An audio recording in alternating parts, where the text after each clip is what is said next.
बनाया है।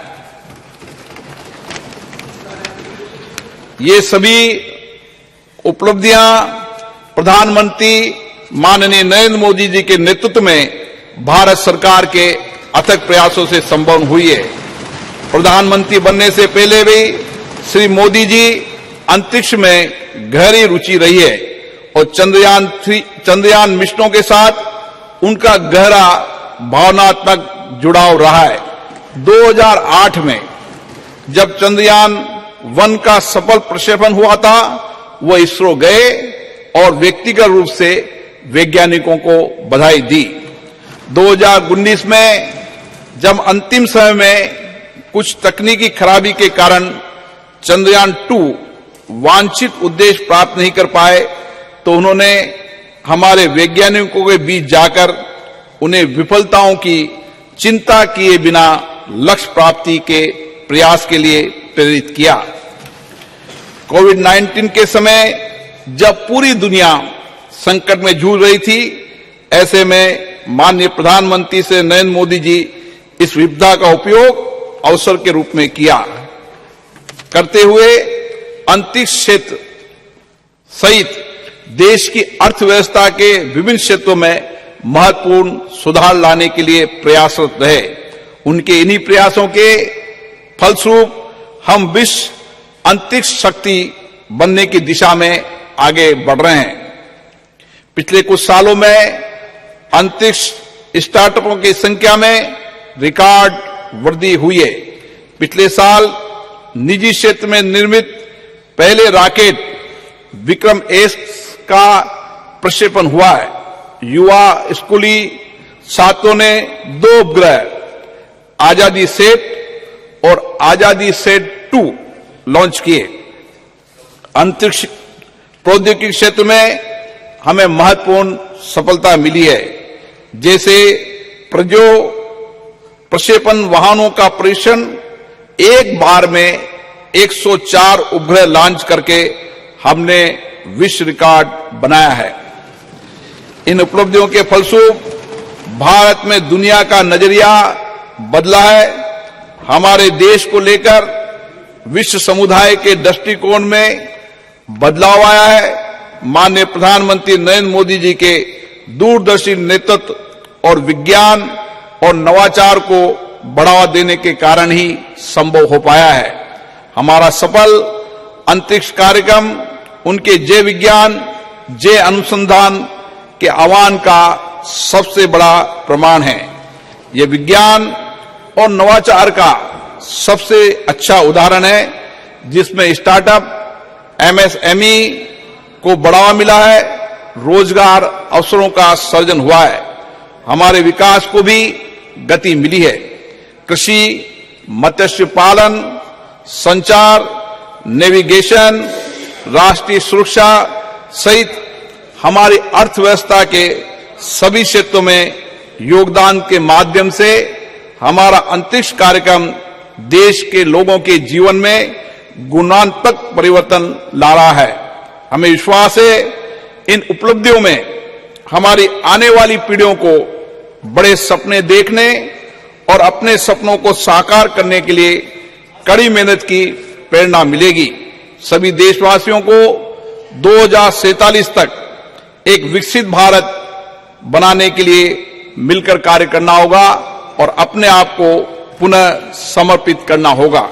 मुझे विश्वास है ये प्रतिष्ठित सदन इस ऐतिहासिक उपलब्धियों में प्रधानमंत्री मोदी जी के नेतृत्व की सराहना करने, भारत के लोगों विशेष रूप से युवाओं का उत्साहवर्धन करने तथा महिलाओं के योगदान के साथ सभी संगठनों और व्यक्तियों के योगदान की सराहना करने में मेरा साथ देगा। सभा पटल पर रखे जाने वाले पत्र। Item number 1 Shri Ashwini Kumar Choubey. अध्यक्ष महोदय, आपकी अनुमति से मैं आज की संशोधित कार्यसूची के क्रम संख्या 1 पर अपने नाम के आगे पर्यावरण, वन एवं जलवायु परिवर्तन मंत्रालय से संबंधित सूचीबद्ध विवरण सभा पटल पर प्रस्तुत करता हूं। आइटम नंबर 2 श्री कृष्णपाल जी। आपकी अनुमति से मैं आज की प्रस्तुत कार्यसूची में क्रम संख्या 2 पर अपने नाम के सम्मुख सूचीबद्ध कागजात सदन के पटल पर रखता हूं। आइटम नंबर श्री दानवे राव साहेब। अध्यक्ष महोदय, मैं आज की प्रदर्शित कार्यसूची में मेरे नाम के सामने क्रम संख्या 3 पर उल्लेखित कागजात को सभा पटल पर रखता हूं। Item number 4 Shri Pankaj Chaudhary. अध्यक्ष महोदय, मैं आज की संशोधित कार्यसूची में मत संख्या 4 पर मेरे नाम के सामने वर्णित कागजात आपकी अनुमति से सदन के पटल पर रखता हूं। Item number 5 Shri Devi Singh Chauhan. Daewoo Singh. Honorable Speaker, sir, with your kind permission, I rise to lay on the table of the House the papers mentions against my name at serial number 5 in today's revised list of business. Item number 6 doctor Bharati Pawar. Honorable Speaker, sir, with your permission, I rise to lay on the table of the House papers mentioned against my name at serial number 6 in today's revised list of business. Item number 7 doctor Sanjay Jaiswal. आज की संशोधित कार्यसूची में अपने नाम के सम्मुख यथा सूचीबद्ध प्राक्कलन समिति के प्रतिवेदन संख्या 27 हिंदी और अंग्रेजी संस्करण को प्रस्तुत करता हूं। Item number 8 Shri Vishnu Dayal Ram.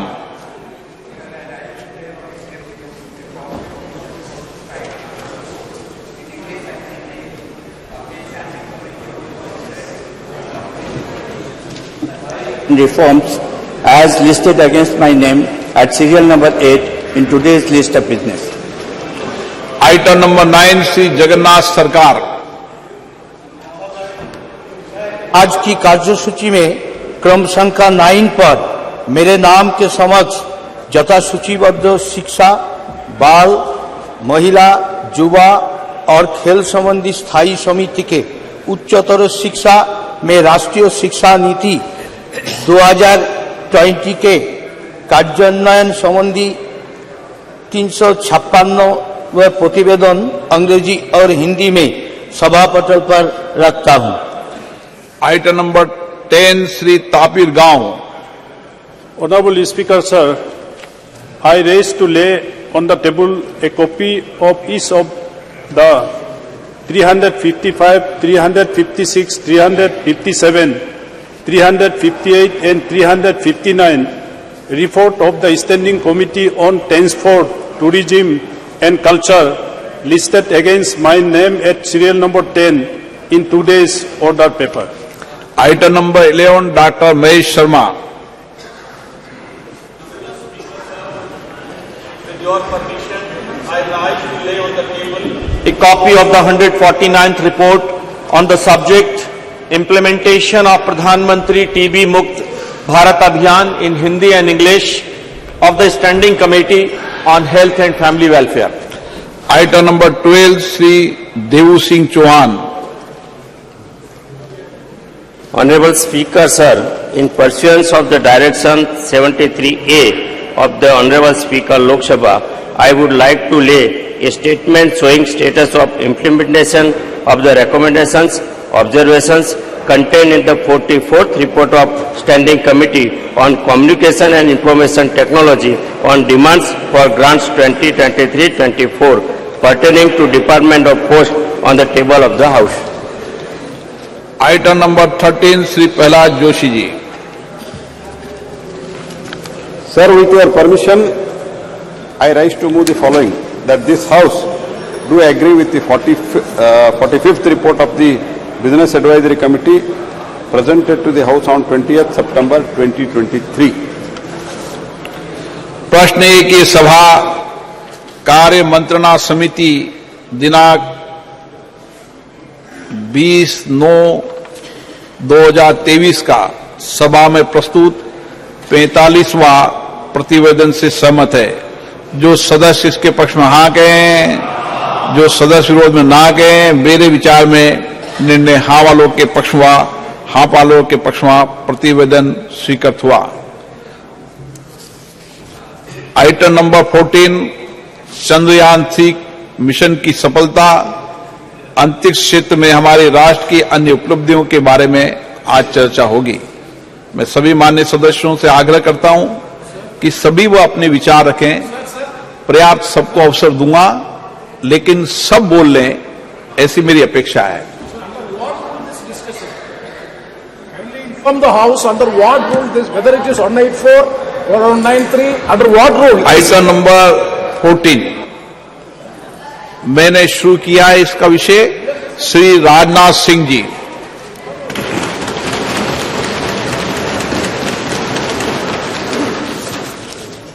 अध्यक्ष महोदय, इस गरिमामयी सदन में चंद्रयान 3 और आदित्य एल1 की सफलता पर अपनी बात रखने के लिए आपने मुझे अवसर दिया है। इसके लिए मैं अपनी तरफ से आपके प्रति आभार व्यक्त करता हूं। अध्यक्ष महोदय, चंद्रयान 3 की सफलता हमारे लिए निश्चित रूप से एक बहुत बड़ी उपलब्धि है, जैसा आपने भी अभी अपने संबोधन में कहा है, क्योंकि एक तरफ दुनिया के कई ऐसे विकसित देश हैं जो हमसे कहीं अधिक साधन संपन्न होते हुए भी चांद पर पहुंचने के लिए अब भी प्रयासरत हैं, तो वहीं दूसरी तरफ बेहद सीमित संसाधनों के से चांद के दक्षिण ध्रुव पर पहुंचने वाले हम दुनिया के पहले देश बन गए हैं। अध्यक्ष महोदय, मैं मानता हूं कि यह उन सभी लोगों के लिए गौरव का विषय है जो अपने राष्ट्र और राष्ट्र की उपलब्धियों पर गर्व करते हैं। अध्यक्ष महोदय, सबसे पहले मैं इसरो के साइंटिस्ट और ब्रॉडर इंडियन साइंटिफिक कम्युनिटी को इस सफलता के लिए हृदय से बधाई देता हूं। यह हमारे इसरो के वैज्ञानिकों की बौद्धिक क्षमता, उनकी लगन और राष्ट्र के विकास के प्रति उनके समर्पण का ही यह प्रतिफल है। अध्यक्ष महोदय, ऐसा मैं मानता हूं कि हमारा राष्ट्र आज विज्ञान की दुनिया में अग्रणी राष्ट्रों की पंक्ति में आकर खड़ा हो गया है।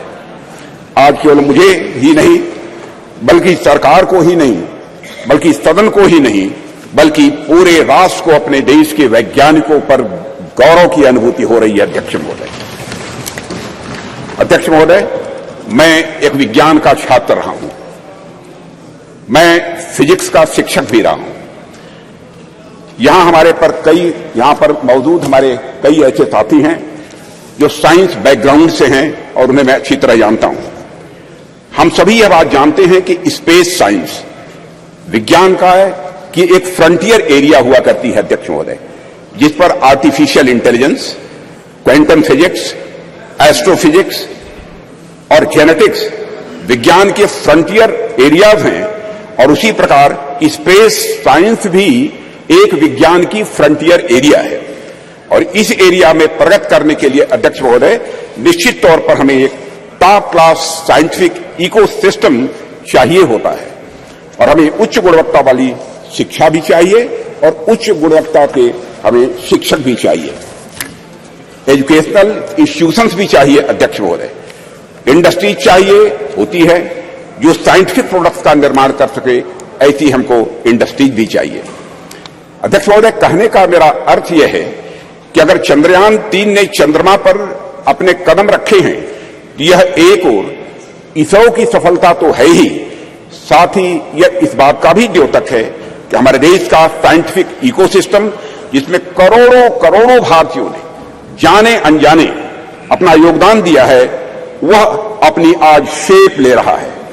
यह दिखाता है कि हमारे स्कूल्स, हमारे कॉलेजेस और यूनिवर्सिटीज में साइंस की पढ़ाई बेहतर हो रही है, और हमारी इंडस्ट्रीज भी अच्छी गुणवत्ता वाले प्रोडक्ट्स और सप्लाई कर रही है। अध्यक्ष महोदय, हमें अच्छे स्टूडेंट्स, अच्छे टीचर्स और रिसर्चर्स आज मिल रहे हैं, इसलिए आज हम किसी उपलब्धि तक पहुंचते हैं तो उसके लिए वे सभी बधाई के पात्र हैं। अध्यक्ष महोदय, जिन्होंने इस यात्रा में अपना किसी भी प्रकार का सहयोग दिया है और राष्ट्र के भीतर साइंटिफिक टेम्परामेंट को जन्म दिया है। और अध्यक्ष महोदय, जब मैं यहां साइंटिफिक टेम्परामेंट की बात कर रहा हूं, तो उससे मेरा मतलब कुछ वैज्ञानिक उपकरणों के, कुछ साइंटिफिक ऑपरेटर्स के केवल डेवलप कर देने भर से नहीं है, यह हमारे कहने का तात्पर्य नहीं है। साइंटिफिक टेम्परामेंट की यदि मैं बात कर रहा हूं, तो साइंटिफिक टेम्परामेंट से मेरा आशय यह है कि वैज्ञानिकता और तार्किकता ये दोनों हमारी सोच में हो, वह हमारे बात और हमारे व्यवहार में हो और वह हमारे स्वभाव में भी हो। आवश्यक नहीं हम जब विज्ञान का विषय पढ़ें तभी हम साइंस से दो चार हों, बल्कि हम आर्ट्स, म्यूजिक और साथ ही साथ एस्थेटिक्स भी पढ़ें तो हम उसमें भी साइंटिफिक अप्रोच रख सकें। मैं इस साइंटिफिक टेम्परामेंट की यहां पर अध्यक्ष महोदय बात कर रहा हूं और हम सब इस संबंध में बड़े भाग्यशाली हैं अध्यक्ष महोदय कि यह टेम्परामेंट प्राचीन काल से ही हम भारतवासियों को विरासत में मिला हुआ है। आप देखें, चाहे हमारे प्राचीन ग्रंथ वेद हों या फिर उपनिषद देख लें या फिर स्मृति ग्रंथ देख लें, सर्वत्र आपको विज्ञान या फिर विज्ञान से युक्त विचारों के दर्शन करने को मिलेंगे।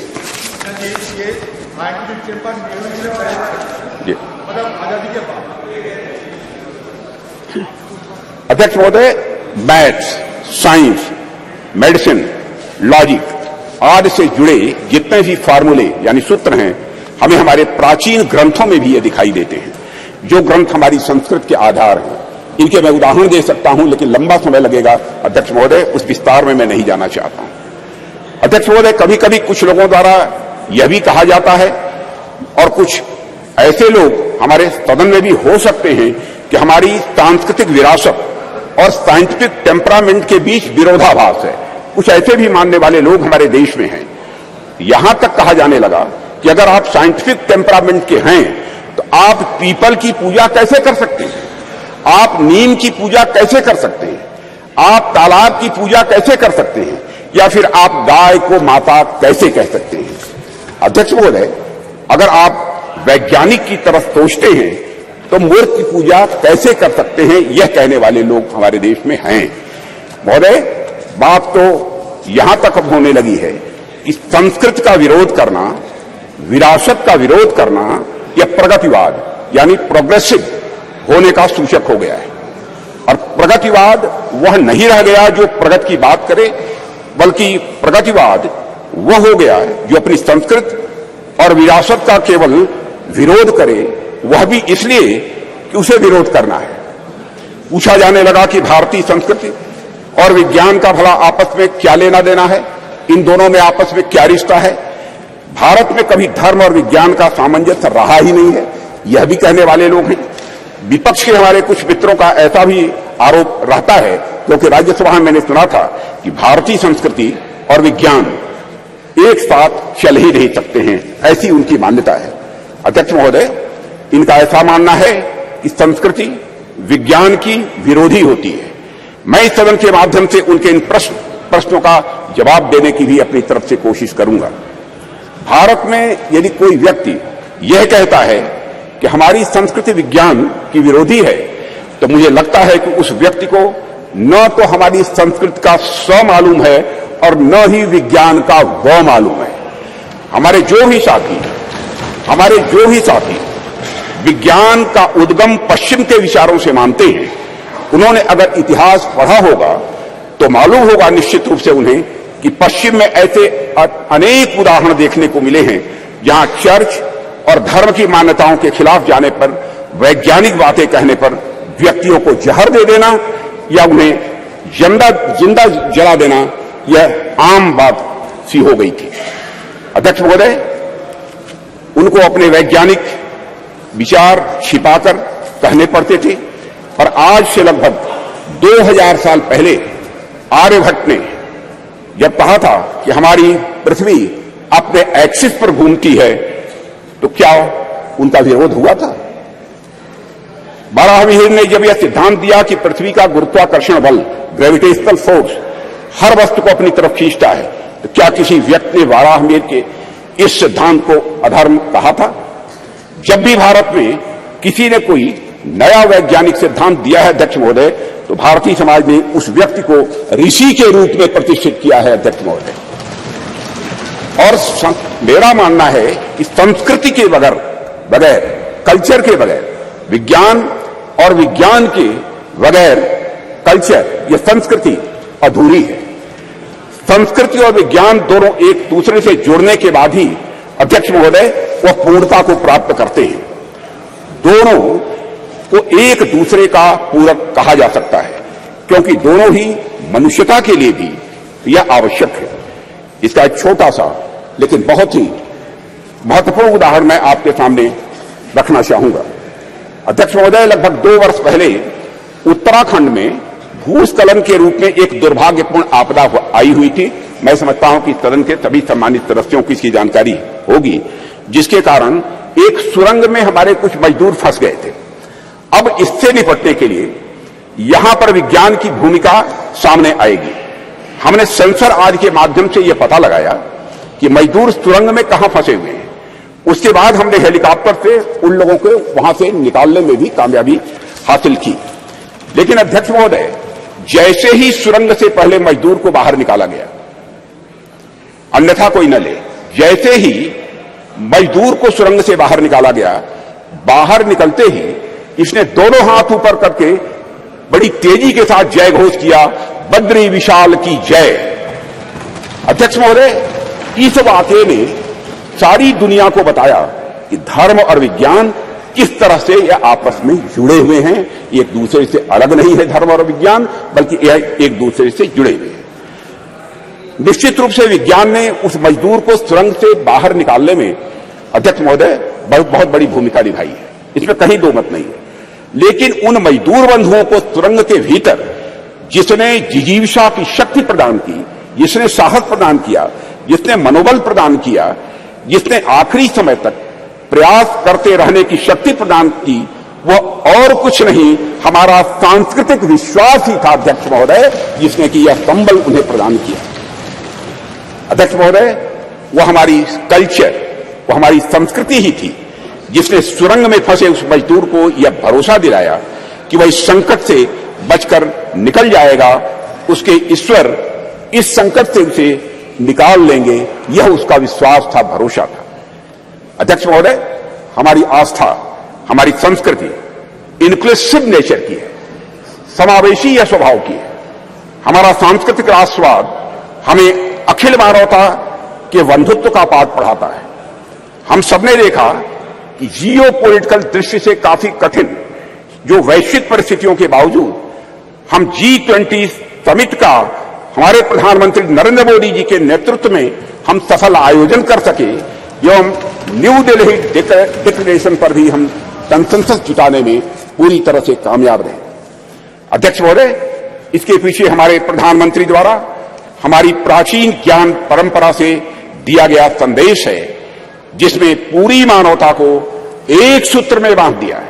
प्रधानमंत्री जी ने ही कहा था, one world, one family, one future.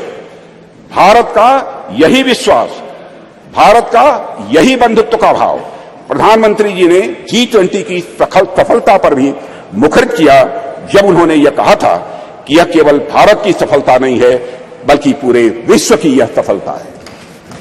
अध्यक्ष महोदय, विज्ञान तो वैल्यू न्यूट्रल होता है। ये वैल्यू न्यूट्रल क्या है, मैं आगे इसको विस्तार में बताने की कोशिश करूंगा।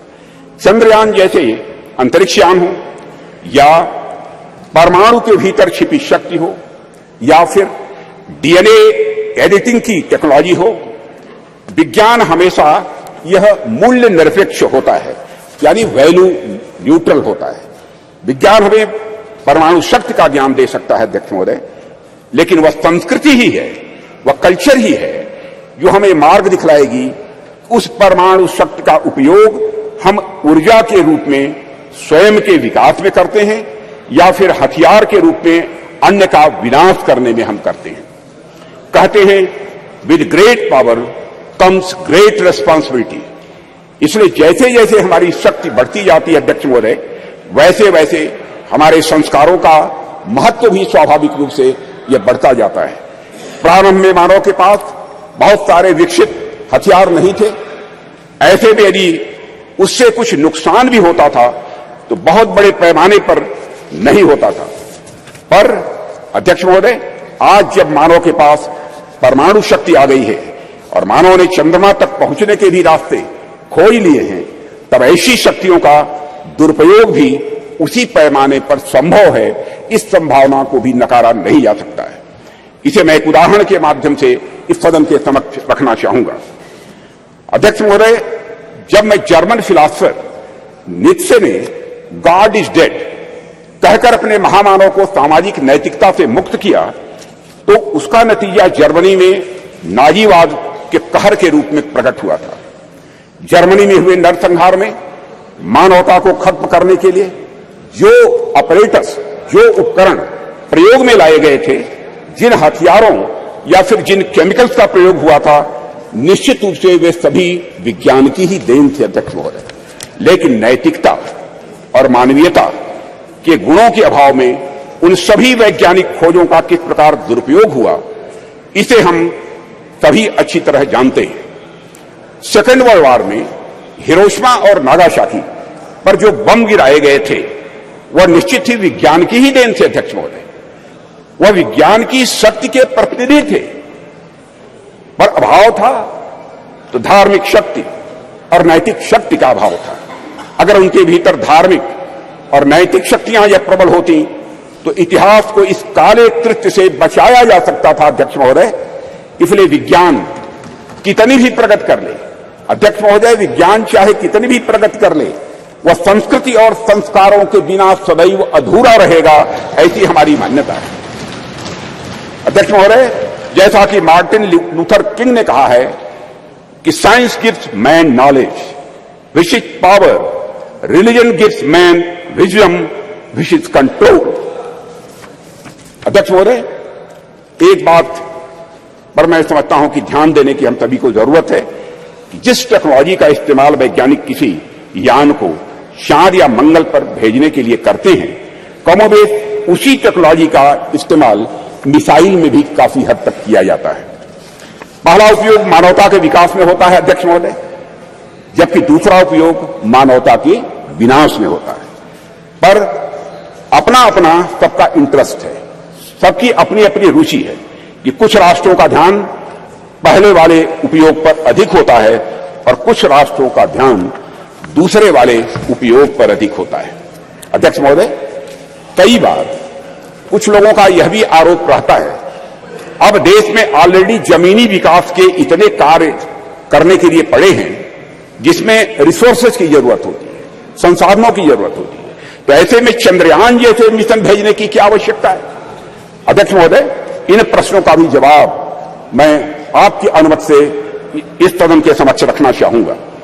जब हम इस प्रकार के मिशन भेजते हैं या फिर हम किसी प्रकार की वैज्ञानिक प्रगति हम करते हैं, तो इसका जमीनी विकास से किसी भी प्रकार का विरोधाभास नहीं होता है।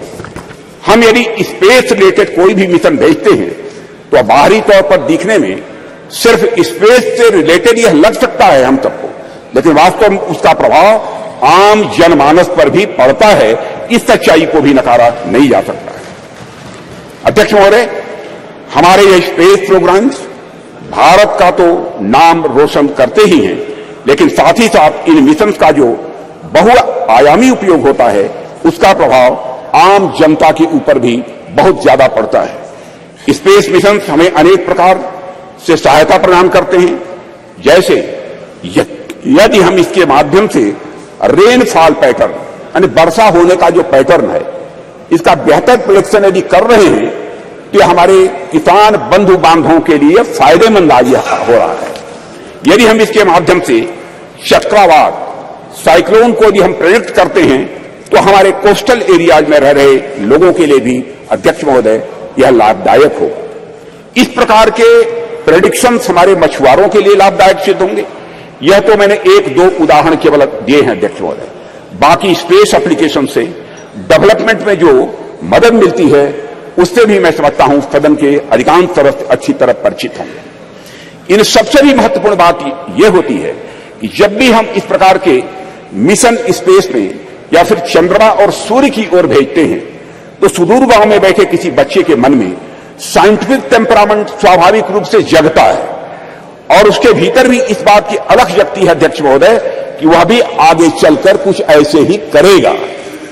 उसके अंदर यह प्रेरणा आती है कि एक दिन वह भी वैज्ञानिक बनकर भारत का नाम दुनिया में रोशन करेगा। और यही कुछ करने की तमन्ना ही अध्यक्ष महोदय राष्ट्र को स्वाभाविक रूप से आगे ले जाने का काम करती है।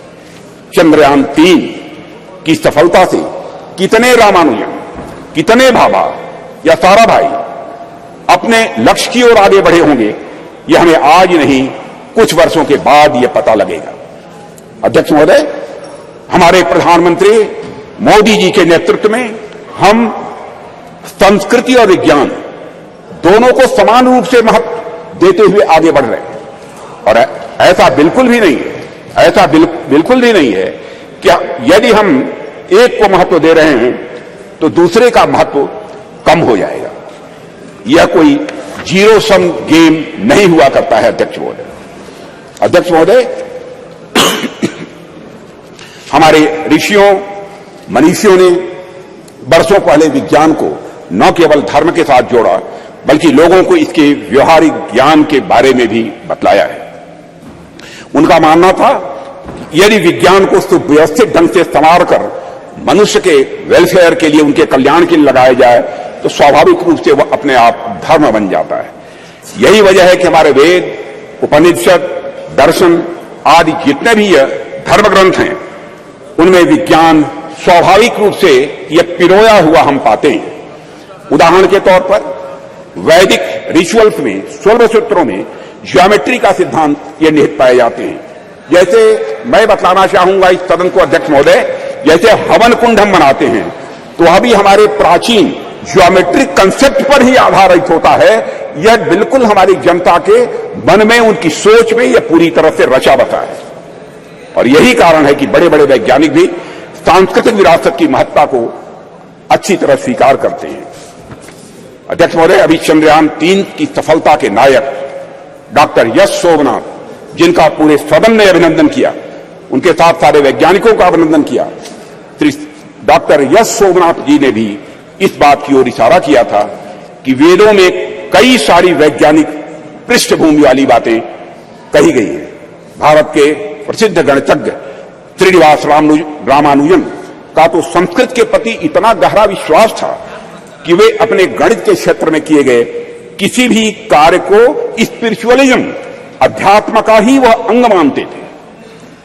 और अध्यक्ष महोदय, इसीलिए जो लोग यह कहते हैं कि हमें अपनी संस्कृति से विरक्त होकर विज्ञान को अपनाना चाहिए, दरअसल उन लोगों का यह समझना पड़ेगा उन्हें कि संस्कृत और विज्ञान एक दूसरे के विरोधी नहीं है, बल्कि संस्कृत और विज्ञान एक दूसरे के पूरक है। अध्यक्ष महोदय, मैं देश का रक्षा मंत्री हूं, रक्षा मंत्रालय का दायित्व तो मेरे ऊपर है और देश की सुरक्षा का कार्यभार देख रहा हूं। जब मैं यहां आ रहा था तो मैं रास्ते मैंने सोचा कि चंद्रयान 3 की सफलता को देश के रक्षा मंत्री होने के नाते मैं किस नजरिए से देखता हूं। इस पर भी मैंने अपनी कुछ बातें आपके सामने में रखना चाहूंगा। मैं अपनी बात पर आऊं, इसके लिए मैं आपको थोड़ा पीछे भी ले जाना चाहूंगा अध्यक्ष महोदय, और कुछ एक उदाहरण भी इस सदन के समक्ष आपके माध्यम से रखना चाहूंगा। आप सभी सदन के लोग अच्छी तरह अवगत हैं कि कुछ ही समय पहले हमारे प्रधानमंत्री मोदी जी ने के प्रयासों से काशी तमिल संगमम का भव्य और सफल आयोजन किया गया था। उसके कुछ समय बाद ही सौराष्ट्र तमिल संगमम का भी आयोजन उनके द्वारा किया गया था। अध्यक्ष महोदय, इसके पहले का एक और उदाहरण देखिए कि सरकार के प्रयासों से कैसे उज्जैन में बाबा महाकाल के क्षेत्र में भव्य कॉरिडोर का निर्माण किया गया। विश्व की प्राचीनतम नगरी ज्ञान नगरी काशी में बाबा विश्वनाथ धाम के परिसर के पुनरुद्धार का काम भी वहां पर किया गया। प्रधानमंत्री मोदी जी ने बाबा विश्वनाथ के चरणों में श्रद्धा के सुमन अर्पित किए अध्यक्ष महोदय। और राम मंदिर का एक और उदाहरण इसके साथ ही अध्यक्ष महोदय में देना चाहूंगा। जो रामचंद्र जी देश के जनमानस में निवास करते हैं, उन राजा जी को अयोध्या में निवास करना कितना मुश्किल कार्य हो गया था। जाने कितनी पीढ़ियां इस प्रतीक्षा में ही निकल गई कि रामलला के मंदिर का निर्माण कभी होगा कि नहीं होगा। सैकड़ों वर्षों से राम मंदिर बनने का सपना पाले बैठे उन भक्तों ने इसे बस एक सपना भर ही मान लिया था, कभी न पूरा होने वाला सपना ऐसा मान लिया था पर माननीय प्रधानमंत्री जी के नेतृत्व में सरकार का प्रयास देखिए अध्यक्ष महोदय कि आज अयोध्या में राम मंदिर के निर्माण का कार्य बड़े जोर शोर के साथ चल रहा है। और अध्यक्ष महोदय, राष्ट्र में सांस्कृतिक उत्कर्ष के एक नए युग का प्रारंभ हुआ है। राष्ट्र के प्रयासों से भगवान राम अपने नए अवतार में जल्द ही जनता के सामने होंगे और यह भारतवासियों की, मैं समझता हूं, एक बहुत बड़ी, बहुत शानदार यह उपलब्धि होगी अध्यक्ष महोदय। अध्यक्ष महोदय, इस प्रकार के कुछ और उदाहरण देखिए। गंगा जैसी अनेक नदियों का पुनरुद्धार किया गया। हम देशव्यापी अभियान चलाकर हम गंगा, यमुना और नर्मदा जैसी नदियों की सफाई और उनके संरक्षण का कार्य कर रहे हैं। ऐसे ही अनेक उपक्रम सरकार द्वारा किए जा रहे हैं जो हमारी संस्कृति और परंपरा से जुड़ी चीजों को सहेजने और सुरक्षित रखने का वो काम कर रहे हैं। अध्यक्ष महोदय, आप सभी राष्ट्र के उपयुक्त विकास के लिए अनेक प्रकार की सुरक्षा से भी मैं समझता हूं सदन के सम्मानित सदस्य अच्छी तरह अवगत होंगे। आप सभी सीमा सुरक्षा, आर्थिक सुरक्षा, सामाजिक सुरक्षा, खाद्य सुरक्षा, ऊर्जा सुरक्षा और पर्यावरण सुरक्षा के बारे में मैं समझता हूं हम सभी समय समय पर चर्चा भी करते रहते हैं। अब तो पूरी हिम्मत है, पूरी हिम्मत है, पूरी हिम्मत है, पूरी हिम्मत है।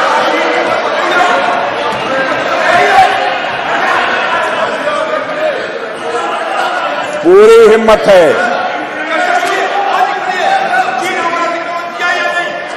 पूरी हिम्मत है। मत इतिहास में मत ले जाओ अधीर रंजन जी, इतिहास में मत ले जाओ। माननीय सदस्य प्लीज चर्चा चीन पर भी अध्यक्ष महोदय, अरे भाई अब सुन लिया आपकी बात, मेरी बात सुन लिया।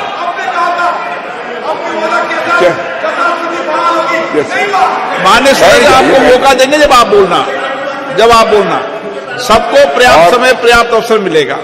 और मैं बतलाना चाहता हूं अध्यक्ष महोदय, मैं बीच में कहीं पर अपने को डिबेट नहीं करना चाहता हूं।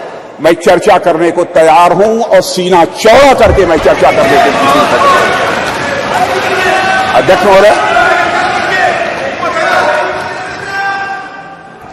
महोदय, आप सभी राष्ट्र के उपयुक्त विकास के लिए अनेक प्रकार की सुरक्षा से हमारे सदन के सम्मानित सदस्य अवगत होंगे। आप सभी सीमा सुरक्षा, आर्थिक सुरक्षा से अवगत होंगे। आप सभी सीमा सुरक्षा, आर्थिक सुरक्षा, सामाजिक सुरक्षा और खाद्य सुरक्षा, ऊर्जा सुरक्षा और पर्यावरण सुरक्षा के बारे में भी अवगत होंगे।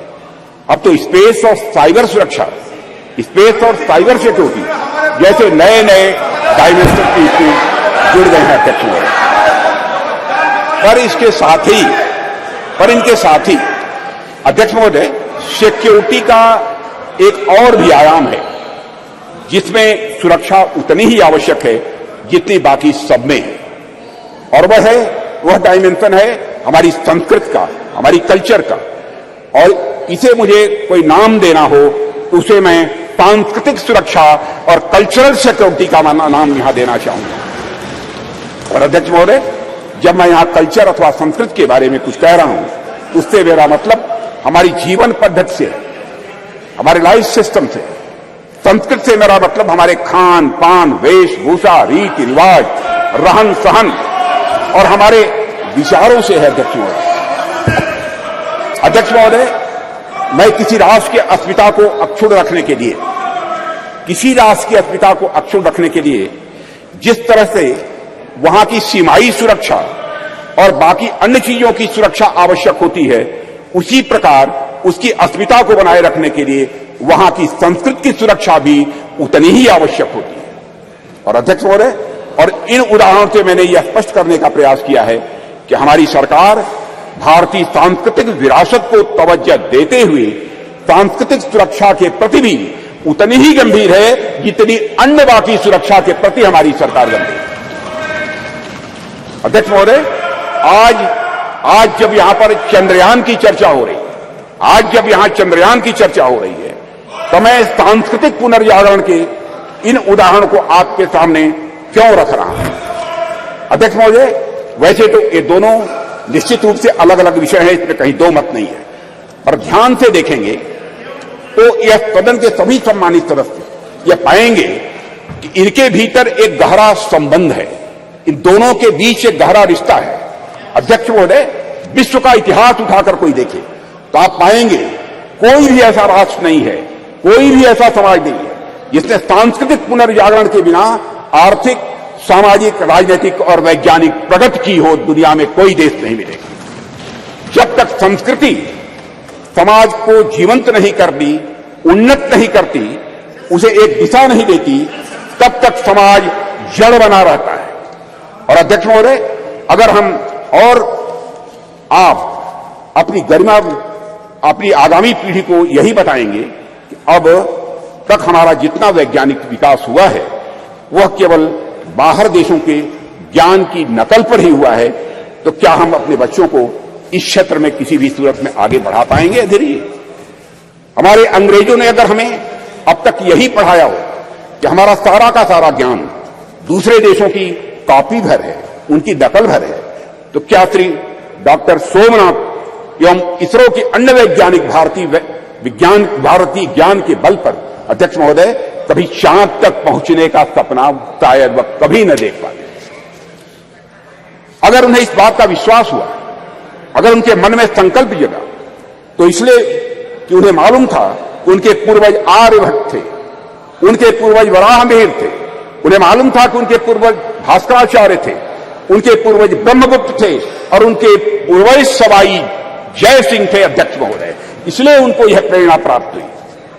अध्यक्ष महोदय, हम सोचें कि एक बच्चा है जिसे समाज की प्रगति में केवल विदेशी नाम पढ़ाए जा रहे हैं, दूसरा बच्चा है जिसे ऐसे नाम पढ़ाए जा रहे हैं जो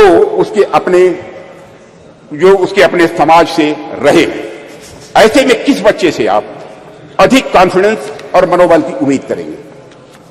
यह स्वाभाविक है अध्यक्ष महोदय कि वैसे तो मुझे बाहरी नामों से कोई इतराज नहीं है अध्यक्ष महोदय, ज्ञान विज्ञान में उनका भी महत्वपूर्ण योगदान है, यह भी मैं स्पष्ट करना चाहूंगा, पर हमारे बच्चों के मन मस्तिष्क में केवल और केवल बाहरी नाम यदि छाए रहे तो ऐसी स्थिति में बच्चा अपने बल पर समाज के विकास के सपने को जीवन में कभी नहीं देख सकता है। उसमें सपने भी आएंगे तो बाहर के समाज के विकास के ही सपने आएंगे। इसलिए अध्यक्ष महोदय, जब हम महिलाओं और छोटी बच्चों को इंस्पायर करने की बात करते हैं तो हम यह प्रयास करते हैं कि उनके सामने विमेन आइकन का उदाहरण रखें। तो जब हम भारतीय बच्चों को इंस्पायर करने के लिए, प्रेरित करने का हम प्रयास करते हैं, तो क्या हमारा यह कर्तव्य नहीं होना चाहिए कि हम उनके सामने भारतीय आइकन्स का भी उदाहरण प्रस्तुत करें? इसलिए अगर हमें अपने समाज, अपने राष्ट्र को आगे ले जाना है अध्यक्ष महोदय, हम अपने समाज और संस्कृति से सीखें, हमारे अपने आइकन्स को अपने बात व्यवहार में प्रतिष्ठित करें और उनका अनुकरण करें। यही हम सभी के लिए श्रेयस्कर होगा। अध्यक्ष महोदय, एक बात और मैं यहां कहना चाहूंगा और वह यह है कि चंद्रयान 3 की सफलता में देश की नारी की शक्ति की योगदान की मैं यहां चर्चा करूंगा। पूरा सदन अच्छी तरह जानता है कि इस मिशन में महिला साइंटिस्ट का भी बहुत बड़ा महत्वपूर्ण योगदान है। यह मिशन अगर इतना सफल हो पाया है तो इसके पीछे हमारे देश की नारी शक्ति का समर्पण, उनका त्याग और राष्ट्र को नई पहचान देने की उनकी तमन्ना रही है अध्यक्ष महोदय। और संसद का यह विशेष सत्र नारी शक्ति वंदन विधेयक को समर्पित सत्र है, इसलिए इसकी मैं चर्चा कर रहा हूं। और ऐसे में मैं नारी शक्ति वंदन विधेयक को इसरो की महिला साइंटिस्ट और उनके साथ भारत की पूरी फीमेल साइंटिफिक कम्युनिटी को कृतज्ञ राष्ट्र की ओर से प्रस्तुत यह मैं उपहार के रूप में इसे मैं देखता हूं, नारी शक्ति वंदन को अध्यक्ष महोदय। और यह सदन और राष्ट्र इसरो की महिला साइंटिस्ट और हर भारतीय बेटी को यह नमन करता है, उनकी सराहना करता है और उनके प्रति कृतज्ञता प्रकट करता है अध्यक्ष महोदय।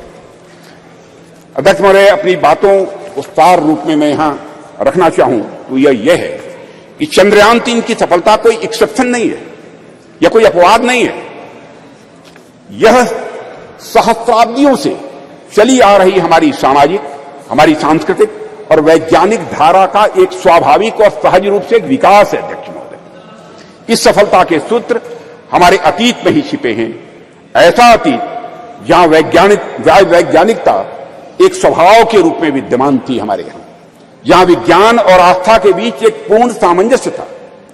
हालांकि विदेशी आक्रांताओं के चलते कुछ समय के लिए थोड़ा पिछड़ापन आ गया था, पर हम एक बार फिर से हुंकार भरते हुए पहले से भी अधिक ताकत के साथ उठ खड़े हुए हैं और सूरज, चांद, तारे अब हम छूने के लिए तैयार हैं और वहां पहुंच रहे हैं अध्यक्ष महोदय। अध्यक्ष महोदय, जिस देश में बुद्धि के देवता श्री गणेश प्रथम पूज्य हों, ओम श्री गणेशाय बोलकर ही हम कोई काम प्रारंभ करते हैं, एवं विद्या की देवी सरस्वती प्रथम आराध्या हों, वह देश तो स्वाभाविक रूप से साइंटिफिक टेम्परामेंट को आत्मसात करते हुए सदैव एक नॉलेज सोसाइटी रहा है। हमारे यहां कहा गया है तेजस्विनावधीतमस्तु, यानी मे व्हाट वी स्टडी बी रिम्प्रेंडेटेड, कि प्रार्थना करने वाले भारतीयों को सिर्फ चंद्रयान तक ही नहीं रुकना है अध्यक्ष महोदय, बल्कि उसके आगे जाना है। अभी अंतरिक्ष में अनेक लक्ष्य हमारा इंतजार कर रहे हैं। अभी हम भारतीयों को कई मानदंड यहां स्थापित करने हैं अध्यक्ष महोदय। अध्यक्ष महोदय, मैं अपने वैज्ञानिकों की कामयाबी की एक दो और चर्चा करके अपनी बात यहां समाप्त करना चाहूंगा। अध्यक्ष महोदय, भारत द्वारा हमारे वैज्ञानिकों का करिश्मा देखिए। भारत द्वारा अब तक लॉन्च किए गए 424 विदेशी उपग्रह, इनमें से 389 424 में से 389 आउट ऑफ 424 जितने भी हमारे विदेशी उपग्रह हैं, उसमें 389 प्रधानमंत्री श्री नरेंद्र मोदी के नेतृत्व वाली सरकार के पिछले 9 वर्षों में लॉन्च किए गए हैं अध्यक्ष महोदय। और विदेशी उपग्रहों के सफल प्रक्षेपण के साथ भारत का अंतरिक्ष क्षेत्र दुनिया में बहुत तेजी से एक प्रमुख स्थान हासिल कर रहा है। भारत द्वारा अब तक लॉन्च किए गए 424 विदेशी उपग्रहों में से 389 प्रधानमंत्री श्री नरेंद्र मोदी की नेतृत्व वाली सरकार के पिछले 9 वर्ष में लॉन्च किए गए थे। इसके अलावा अध्यक्ष महोदय 174 मिलियन अमेरिकी डॉलर में से 157 मिलियन की कमाई पिछले 9 वर्षों में हुई, और इसी तरह अब तक की अर्जित 256 मिलियन यूरो में से 223 मिलियन मोदी शासन के 9 वर्षों के दौरान आए हैं अध्यक्ष महोदय। यह भी मैं सदन की जानकारी में यहां लाना चाहता हूं। एक बार अध्यक्ष महोदय, मैं फिर अपने वैज्ञानिक समुदाय को बधाई देता हूं और आशा करता हूं कि जल्द ही हम नए मिशनों को भी अंजाम देंगे, आगे नए मिशनों को भी हम अंजाम देंगे, ऐसा मेरा पक्का विश्वास है, समस्त देशवासियों का भी विश्वास है अध्यक्ष जी। अभी तो यह शुरुआत ही है, अभी तो यह शुरुआत ही है। आने वाले समय में हमारा हाथ मंगल और शनि तक भी पहुंचेंगे और हमारा देश वहां भी अपना परचम लहराएगा अध्यक्ष महोदय, जहां अब तक कोई नहीं पहुंच पाया है। इन्हीं शब्दों के साथ मैं अपनी वाणी को विराम देता हूं और सदन की ओर से राष्ट्र के वैज्ञानिकों को नमन करता हूं अध्यक्ष महोदय। श्री शशि थरूर जी। Thank you very much, Honourable Speaker. I'm honoured, really, to stand before this House and to speak on behalf of my party on a matter of great pride for Indians everywhere in the world, the success of our lunar mission, Chandrayaan-3, and according to the topic you've given us in the revised list of business, success of Chandrayaan-3 mission and other achievements of our nation in the space sector. I think my respected friend Sri Rajnath Singh treated us to a lecture on a slightly different subject. But on August 23rd, Mr. Speaker, we scripted history as our unmanned moon mission's lander module made a flawless soft landing, making us only the 4th country to achieve this feat and the first to reach the uncharted south pole of Earth's only natural satellite, the moon. It is fitting, sir, that as you proposed, we observe August 23rd as National Space Day in future. How far we have come since the late 1950s, when a classic photograph by Henri Cartier-Bresson showed Indian rocket parts being transported on a bullock cart. Let me take you back, sir, nonetheless, to when our nation's scientists, led by Dr. Vikram Sarabhai, began to develop the contours of India's nation space program in the early 1960s. Back then, the coastal village of Thumba, in the outskirts of Thiruvananthapuram, was identified as an ideal location, given its latitude and natural geological features, to allow for rocket launches and allied research.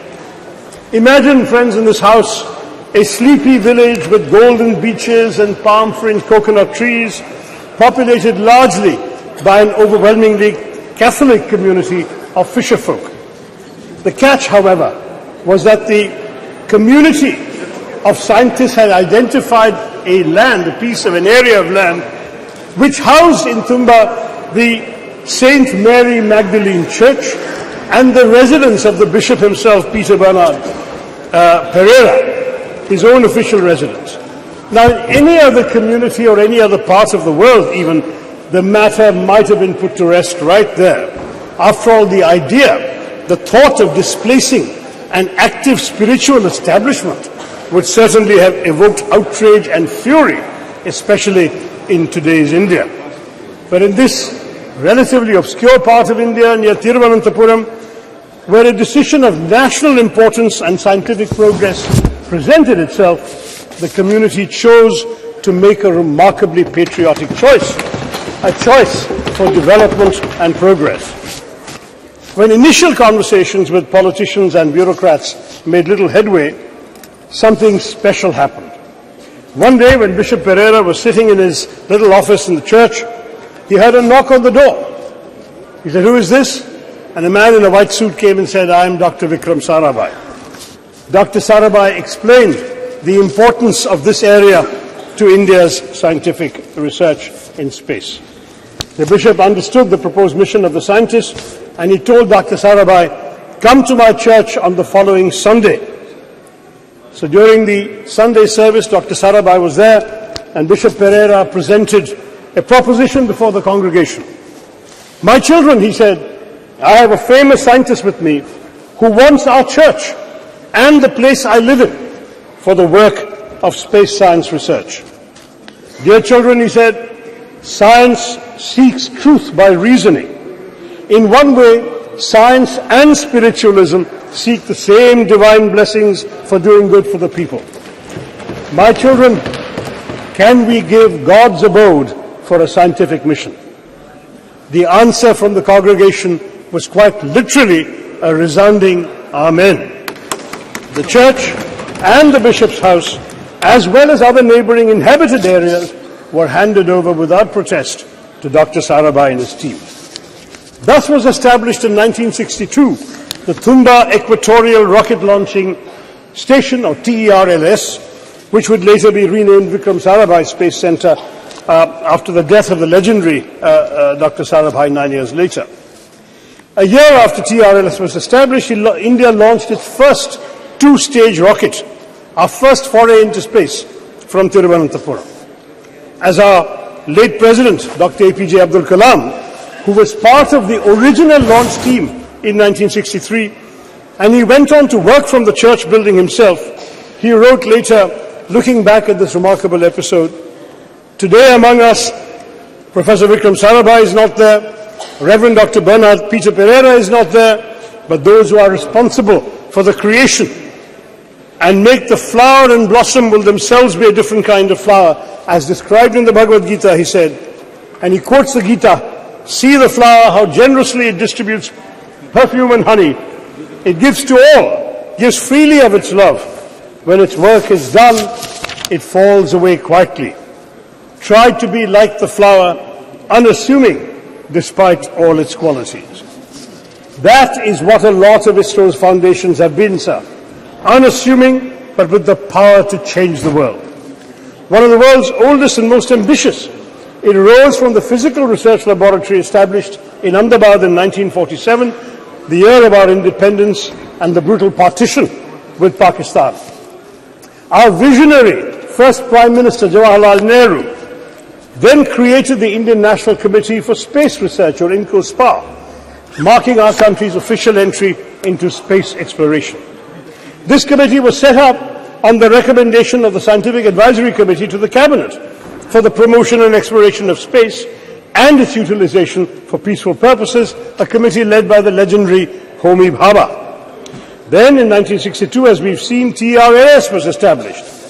On 15th August 1969, our 22nd Independence Day, under the trusted guidance of Vikram Sarabhai, INCOSPAR and TRLS became the Indian Space Research Organization, ISRO giving Indian space a developmental boost.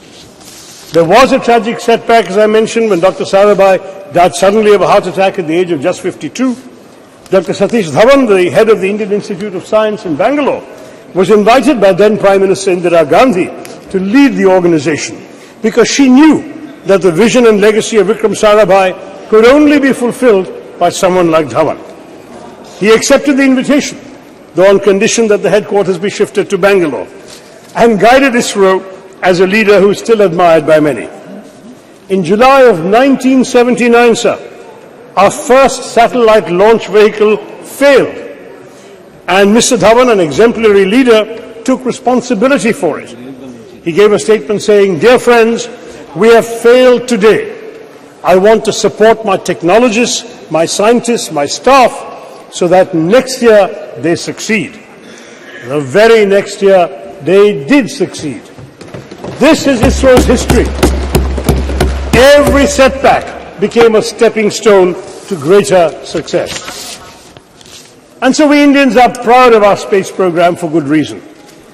Since then, ISRO has undertaken missions to the moon, Chandrayaan 1, 2, and 3, and the failure of 2 became a stepping stone to the success of 3, to Mars, the Mangalyaan Mars Orbiter mission, and we have created our own launch vehicles and satellites. Moreover, of course, as the Speaker has said, India launched the Solar Observatory Aditya L1 this month and aims to put 2 or 3 people into low Earth orbits by the end of this year, to emulate the legendary Rakesh Sharma, who orbited the planet on a Soviet spacecraft in 1984. Notably, Indian space research is the only program which has been a civilian program from the very beginning. We are focused on the development angle, like the use of space for rural development, weather forecasting, and communication, in addition to high-end research. And this, sir, is just the beginning. India's space program is set literally to skyrocket.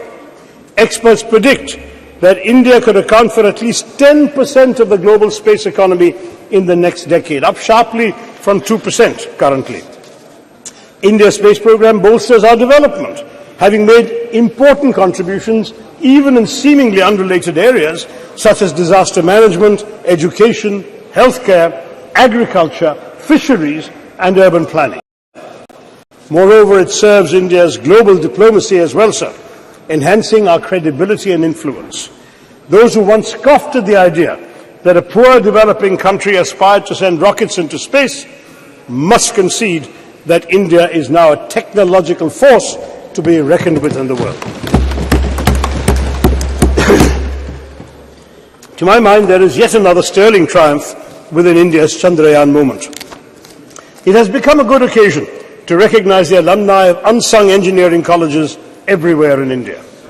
Indians are rightly and justifiably obsessed with the IITs, but Chandrayaan 3's landing, especially 4 years after the failure of Chandrayaan 2, was attributable to many, many scientists from far less glamorous educational backgrounds. While the ISRO chairman, S. Somnath, is a product of TKM College of Engineering in Kollam, represented by my friend Premachandran, at least 8 of his other colleagues graduated from the College of Engineering, CET, Thiruvananthapuram.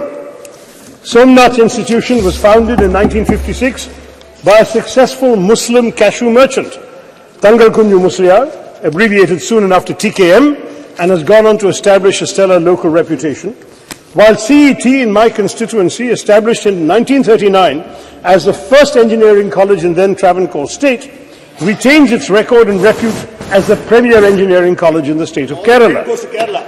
Yes, at least 7 more engineers from CET were involved in the Chandrayaan-3 success, and there were others, alumni from small engineering colleges in Tamil Nadu, in small towns throughout India. We've had graduates of these small colleges contributing to ISRO, because let's face it, we must, yes indeed, it was in the very first launch, Dr. Abdul Kalam. We must proudly salute these alumni of unsung engineering colleges, because they serve the public sector with dedication and are the backbone of national enterprises like ISRO. As I wrote on social media at that time, if IITians went to Silicon Valley, CETians took us to the moon.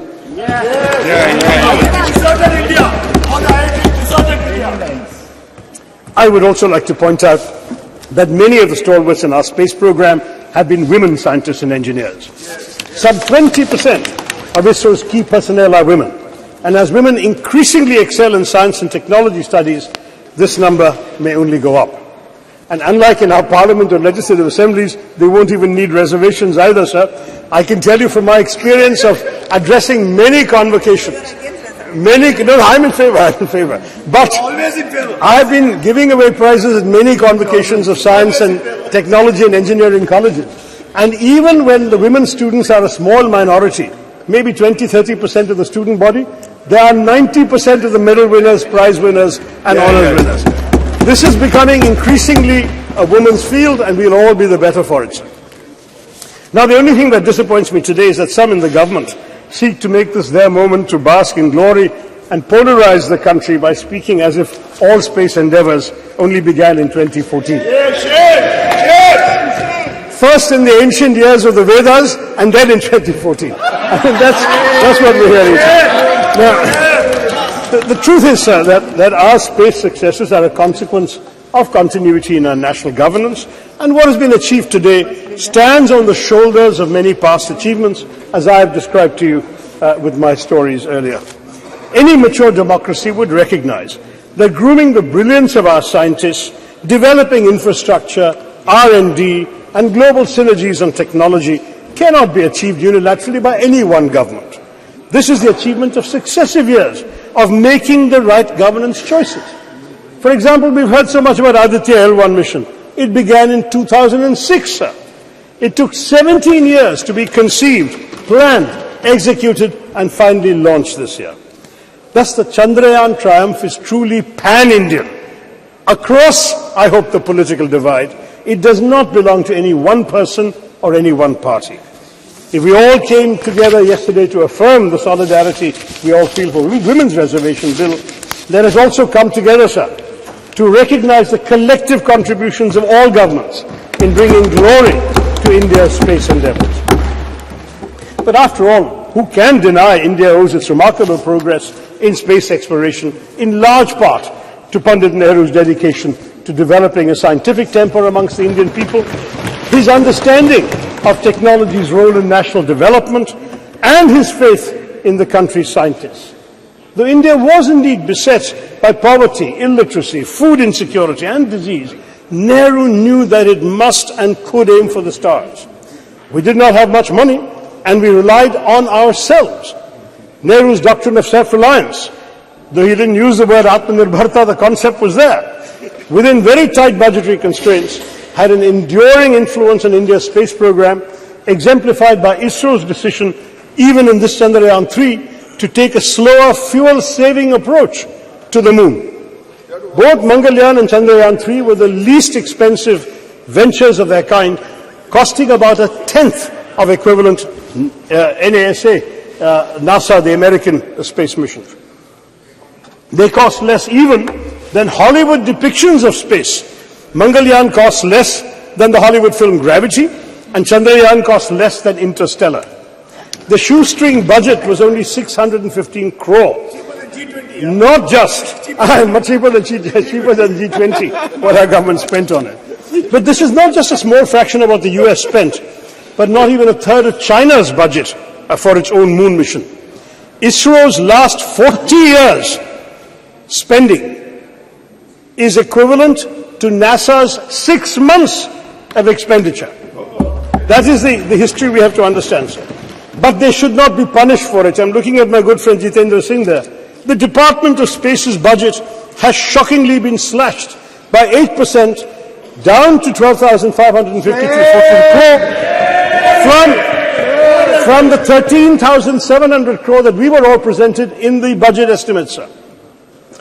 The cuts are highest in space technology, including the Human Spaceflight Center, as well as developmental and operational projects involving satellite launch vehicles. And space science, including space missions, has been cut by 32%. Why? NASA, sir, has been allocated $25.4 billion in 2023, and ISRO has the equivalent of $1.5 billion. That is the situation, sir. Our government needs to be more generous. Now, I want to stress that ISRO's strengths extend well beyond frugality. For Chandrayaan-3, India has also demonstrated familiarity with the major types of interplanetary spacecraft: orbiters, landers, rovers. The Chandrayaan-3 rover is rudimentary, but it speaks to an important focus area for the Indian space program, the planning and implementation of high-tech scientific missions. The data from Chandrayaan-3's scientific instruments will be crucial, because the mission will be the first to physically, chemically and thermally characterize the soil, subsoil and air near the moon's south pole on location. No other country has done this. India has some measure of technological superiority now compared to most other spacefaring countries, and it should press the advantage by going to more places in the solar system. And of course, we must conduct stellar science. The better space-based scientific instruments currently operated by India are largely concerned with Earth observation and remote sensing. With a focus on indigenous development of technologies and techniques, we have become a premier manufacturer of both launch vehicles and satellites, and a sought-after provider of low-cost launch services to other countries. Our Polar satellite launch vehicle, with 24 successful flights, has a proven track record, and the world record that has been mentioned of the launch of 104 satellites in one go has already been applauded by the Honourable Speaker. So we have all of this to talk about. Chandrayaan-3's success strengthens the confidence with which India faces the world. The country has spent the year, as we all know, presiding over the G20, though as has been pointed out by my colleagues, we spent much more on it than we did on ISRO or on the Chandrayaan mission. But it is an influential voice for the global south. This adds to our prestige and our clout. We're also playing leading roles in other international bodies. How these relationships and how our global role generally, more broadly, will evolve remains to be seen. We're having unfortunate controversies going on this week with Canada. But nonetheless, the country's achievements in space undoubtedly strengthen our diplomatic hand, not least because of the respect they inspire in other countries. Thank you. I'll just take 2-3 minutes, sir. Among the foreign countries that have used India's space program to launch their own satellites and benefit from space cooperation include France, a space partner since 1964, which has supported India's development of launch vehicle satellites, applications and spaceflight, has also launched several satellites using our PSLV and GSLV.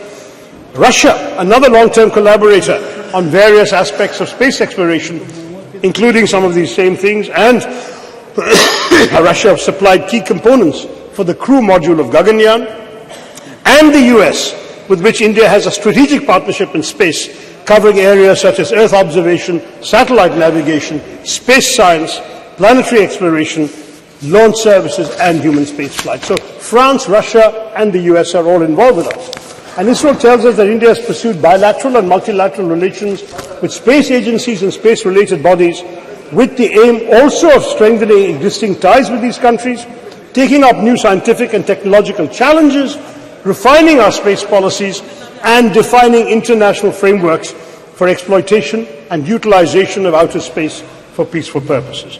This is the diplomatic strength I'm talking about. So the US, Israel, Singapore, Canada, Germany, Indonesia, Japan, Luxembourg, the Netherlands, South Korea, the UK have all launched their satellites using our Indian PSLV and GSLV. And as a result, the government has earned $174 million from these launches alone. It's all the more a pity that our government has trimmed the budget for space education and research between last year and this one.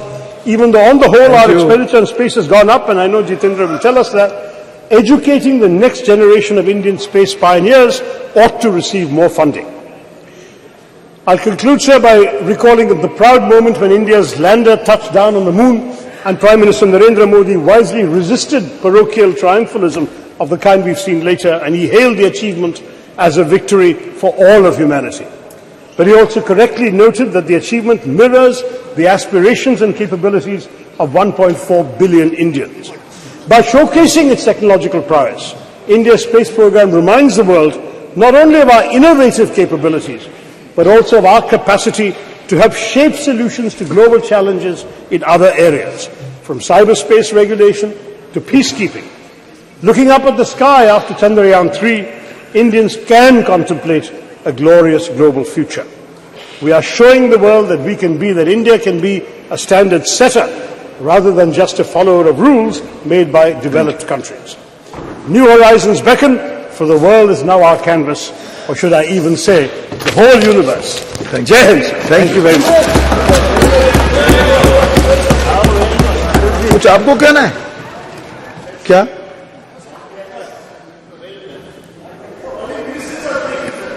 Okay. We are at home now. We are at home now. It's not my speech. Okay. So, she's member also. No, I'm just wanting to intervene for a minute. It's just an intervention. Have patience. Have patience. Just something very important. Please. Sir, I want to make an observation, sir.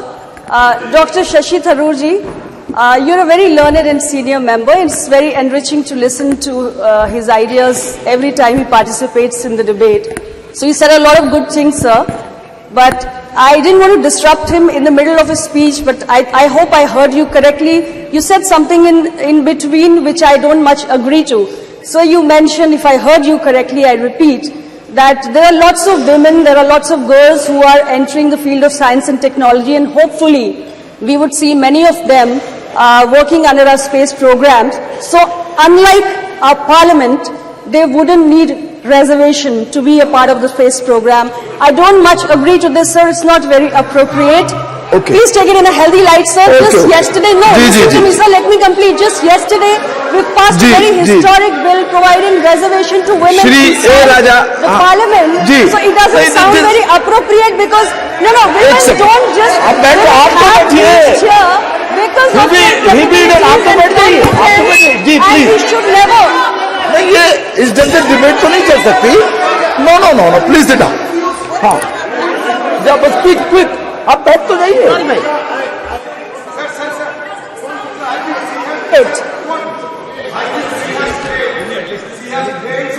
नहीं आप बैठ जाइए. Your party has supported this very historic bill, sir, which means you agree to the idea of providing reservation to women for them to जी आप बैठिए please.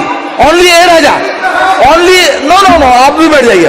बाद में बात कर लीजिए प्लीज. मिस्टर ए राजा ना एक सेकेंड. आप मिस्टर थरूर बैठ जाइए. प्लीज बैठ जाइए.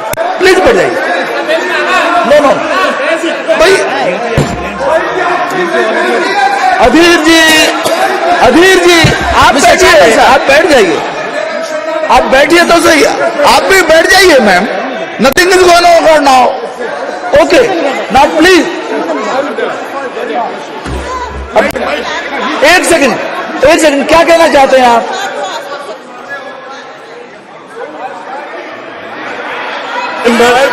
अरे आप बैठिए ना. I would like to clarify, since the Minister, the Honourable Minister, who is also a good friend, appears to have misunderstood the thrust of my remarks. I would like to clarify that I meant no disrespect to either women in general or the very many honourable women in this House who have been elected without any benefit of reservation for all these years. Okay. We have said, sir, that we need reservation because the numbers are not enough. And that is why we passed the Women's Reservation Bill yesterday.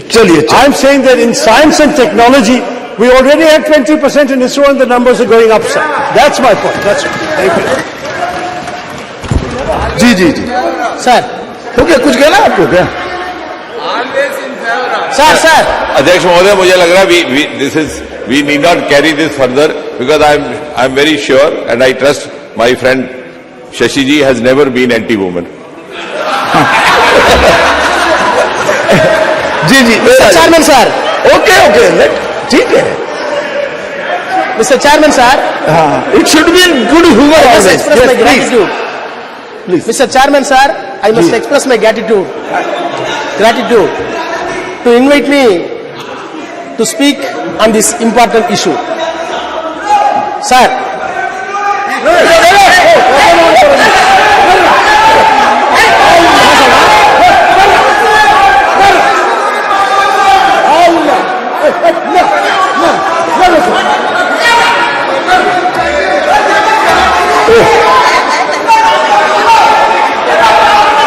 चंद्रमा पर इतना हल्ला गुल्ला नहीं होना चाहिए. हाँ जी please.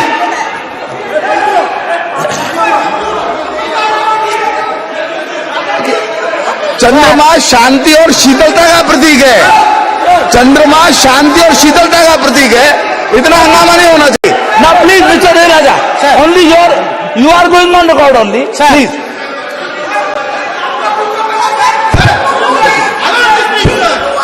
आप बोलिए ना. sir, how can you speak, sir? अरे नहीं, यू कैन स्पीक. आप बोलिए. House must come for order. बैठिए, आप बैठ जाइए please. You are not helping the chair. आप बैठ जाइए प्लीज. बैठ जाइए. हाँ प्लीज. Sir, अरे भाई sir,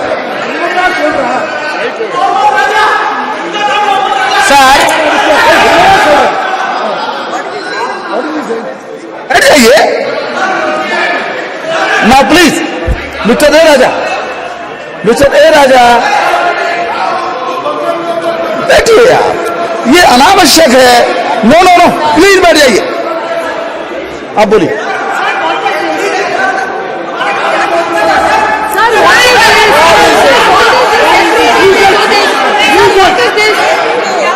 Yesterday also the same thing.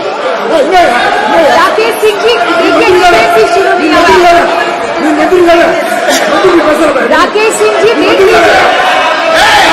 Rakesh Singh ji, what?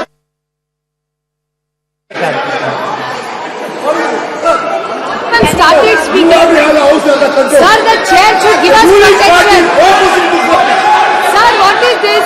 Sir, every time they do this, sir. Please. ए राजा बोलिए. बोलिए. I must express my gratitude for granting me this opportunity to say a few words on Chandrayaan. Sir, of course, I decided not to speak because of my health. More specifically, the throat is not cooperating with my voice. However, having heard the speech which was delivered by the Honorable Defence Minister Rajnath Singh ji, I am confined to stand before few minutes before this August House. Sir, the Prime Minister was yesterday very magnanimous that no one can claim exclusive credit for Chandrayaan. It is a common efforts, endeavors put by the team of our scientists with political and scientific will. Sir, in spite of that, we must be very magnanimous on behalf of DMK. The role of the Prime Minister or this government bringing this Chandrayaan 3 cannot be undermined. We want to wish and greet the government. Sir, I will come to later part. Once universe and galaxy was treated as a riddle for mankind. Till 1950s. In 1950s, various countries including USA used to send satellites to the moon and other planets. Thereafter Russia, thereafter China. No doubt, an exact position India has got today because of Chandrayaan that has been launched and smooth landed was effected. Sir, the parity which we claim today along with America and Russia and China will give a message that India is second to none to anybody in the space research hereafter.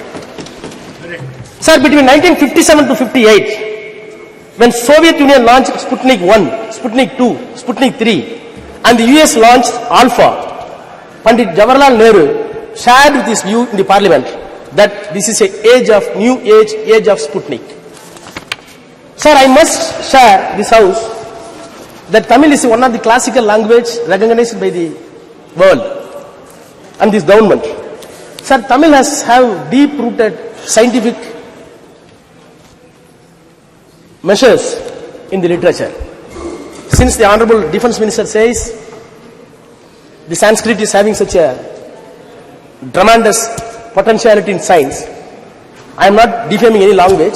Admittedly, this country is having two culture based on the Tamil and Sanskrit. The C.P. Ramasamy is a known educationalist who served as a Vice Chancellor, later the Diwan of Thiruvangur.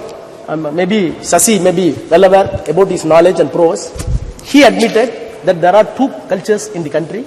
One is headed by Sanskrit by way of Aryan culture, and one is Tamil in the basis of the Dravidian culture.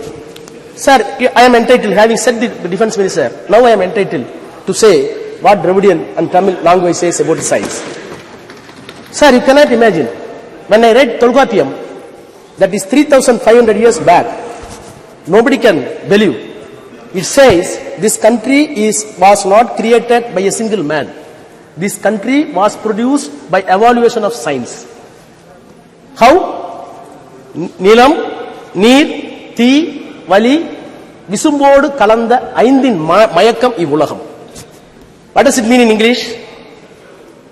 Sir, there is a metabolical change out of water, land, fire, air and space, what we call Panchabhutas. Panchabhutas. The entire world that has been made because of these Panchabhutas, you cannot create a new thing. New building has come. Does it mean to say Delhi weight has gone? No. For this bench, somewhere else a tree has been cut off. So this is the science which was later, after all 200 years back, it was scientifically put into a proper phrase that the weight of the universe is constant by Newton. 300 years back, English law says by Newton that the weight of the universe is constant, but whereas 3,500 years back, Nilam, Thi, Neer, Vali, Visumbu, Aindodu Kalanda Mayakam, metabolical change of the water, land, space, everything. So, are we not entitled to have pride for 3,000 years back? You should be. Yes. Sir, Tiruvalluvar, everybody believed that the earth is static. Other planets are revolving around, including sun. It was believed, even in the Christianity, even in the Hinduism, even in the Islam. But 2,500 years back, he said, Sulandrum Yerpinnadu Ulaham, Ulandrum Ulave Talai. He said, the earth is revolving. Earth is revolving 2,000 years back, Tiruvallur says. In spite of that, it is at the biggest of agriculture, at the biggest of plowing. This is a science. Sir, Bharati, last century, early century, he said, Vana Yalappo, Kadal Meena Yalappo, Sandira Mandalati Yel Kandu Delivo. Vana Yalappo, what does it mean? We will measure the space. Poet Bharati, who is a scholar in Sanskrit, he said in Tamil, Vana Yalappo, we will measure the space. Kadal Meena Yalappo, we will measure the sea and fishes. Then ocean. Then the Chandara Mandalati Yel Kandu Delivo. We will study and research the moon, which will be benefit to the mankind. These are all the Tamil literature. You cannot find any Tamil literature as far as science. You cannot say one incident that the language Tamil is traveling as against the science. Sir, Bharati is being a Tamil and Sanskrit scholar. In spite of that, when the science comes, he did not shut down the mythological, he did not stick on the mythological value. Sir, I am very proud as a student of Dravidian School of Thought, which was designed by Periyar EVR, and it was articulated by Dr. Annadurai, and it came to power after Kalaignar, respected our leader Dr. Kalaignar Karunanidhi. Along with them, today, the number one Chief Minister of Tamil Nadu, Honorable M.K. Muthuvel Karunanidhi Stalin, we welcome the measures that has been taken by the government to put the Chandrayaan in the correct orbit. By putting the Chandrayaan in the correct orbit, the mythological illusion that has been removed, that is the success of the Dravidian story, Dravidian concept. Sir, by this time, I must extend my congratulations to the all scientists, those who involved in the scientific team, in the space, more specifically the contribution of Tamilian. In Chandrayaan 1, Mailsami Annadurai. In Chandrayaan 2, Sivam. In Chandrayaan 3, Veeramuthuvel. Sir, these people are very proud. These people are not even went to private schools, private colleges. They belong to OBC. Very ordinary. They came from very ordinary gullible mass and studied in the government school. In spite of that, they contributed that India has reached the moon because of not the students from convent, not from the students of any other exalted institution abroad, by the government colleges and government schools. Sir, they did not know Hindi and Sanskrit. These scientists did not know Sanskrit and Hindi. They know only Tamil and English. In spite of that, they exalted such a position. Sir, I am looking back the history of space research since 1952, as put in my friend Shashi Tharoor. Sir, rightly he said, when Indian National Committee for Space Research, INCSR, was set up by the Pandit Jawaharlal Nehru under the chairmanship of Vikram Sarabhai, and later it was developed to renamed as ISRO. Sir, I am disturbed when such a remarkable phenomenon took place and the nation got pride. We must introspect other mode of thoughts and views. Sir, I hear the defense minister very patiently. I recall my memories and check it up with the documents in the parliament just 1 hour back. In 2004, in my 30s, I was Minister of State Health in the Council of Ministers headed by Vajpayee, Dr. Vajpayee. He is known for protecting the Raj Dharma in politics. Sir, that time, a debate was brought by the honorable member from Andhra, Jaipal Reddy, a veteran leader in Congress. The motion is, drop the 3 cabinet ministers from the cabinet. One only person he named is Murali Manohar Joshi, then the HRD minister. Sir, the motion was moved by Jaipal Reddy. The house was rapt attention. Murali Manohar Joshi was there. Atal Bihari Vajpayee was there. Then the Arun Jaitley said, I quote, I have always regarded Dr. Murali Manohar Joshi as a genius scholar, but my philosophical problem with him is that he is confused himself, history with mythology, philosophy with theology, astronomy with astronomy. And we further went, Mr. Joshi want to change the syllabus and he want to give a saffron syllabus for the students. I am entitled to call, he said, I am entitled to call you in the house that you are a textbook terrorist. Unquote. Sir, I was part of the government, in BJP government, no doubt. The reason is something different. This is not the place to elucidate. Nothing is different. But sir, the accusation that has been made, the accusation that was made by the Murali Manohar Joshi still continues in the mouth of Defense Minister Rajnath Singh. Sir, no doubt, government has done a great job. When the satellites were successfully sent by the America and Russia, Prime Minister Nehru wrote to the all chief ministers, please note this. We have not sent it. India did not send it. Not able to send. But in spite of that, Prime Minister wrote letter to all the chief ministers, I quote, intrusion of the man into outer space, and unquote. Letter further says, it is very important. Our narrow world, we are entangled with all kinds of rivalries in the name of caste, greed and religion and national conflicts which have no meaning in this new age of science and space, unquote. Sir, when the Chandrayaan was sent to the moon, naturally your mind and heart must enlarge. Whereas I feel with all my sincerity Then one side you are sending the Chandrayaan to the space and your heart and brain going down somewhere else, which contradictions. What happened to my elder leader, T.R. Balu is here. Sethu Samudram project, which was a dream for us. It was completely stopped because of mythology, not by science. Sir, among the Chandrayaan celebration, sir, it is very painful. No, sir, nothing. क्या point of order है? Indian Constitution. Sir, I will finish 1 minute. Some point of order is there. Mr. Raja, some point of order is there. It should be listened. आप बैठ जाइए ma'am. आप बैठिए. Article 25. जी जी.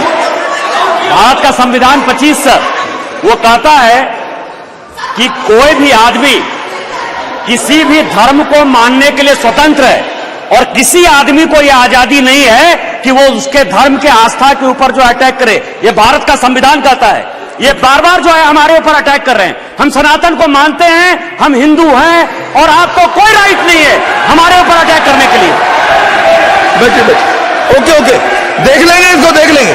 बैठ जाइए जी. बैठिए. Mister Raja please. Mister Raja now please continue.